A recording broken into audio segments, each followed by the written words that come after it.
Welcome back, everyone. Millions of Americans suffer from headaches, and the painful problem also plagues many of the nation's veterans. But there is important work being done right here in Connecticut to combat the condition. Channel 3's Caitlin Nuclo explains in this week's Wellness Wednesday report.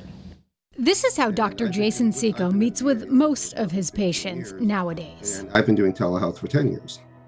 And it's been ramped up in earnest during the course of the pandemic. Dr. Seco is the national director for the Veterans Health Administration Headache Center for Excellence. The program aims to better understand how veterans are suffering. Trying to get a sense of things in terms of, how many veterans have headache? What type of headache disorders do they have? What kind of treatments are they getting? Do they live in rural areas? Do they live in urban? And then put that data into action to meet their needs. In order to improve something, you have to understand what the baseline is. We know that traumatic brain injury is the signature injury of OEF, OIF, OND. And we know that traumatic brain injury can lead to headache. So it's become increasingly important for Congress as well as the Veterans Health Administration to understand how many veterans have headache and how we could do our best to help them.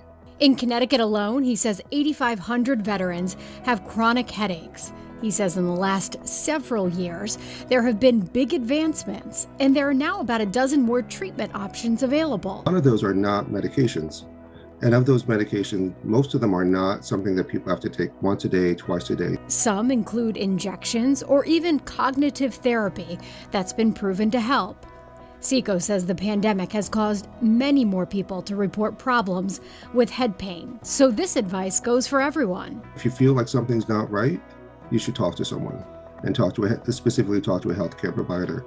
And again, that goes for if the headaches are new or if the headaches are 20 years old, 30 years old, and you've been told there's no treatment options, because there are.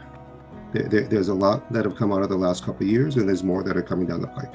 And Seco says the VA here in Connecticut is also working on clinical trials to build on progress and expand options so veterans get the care they deserve. That's your Wellness Wednesday report. I'm Caitlin Nuclo, Channel 3 Eyewitness News.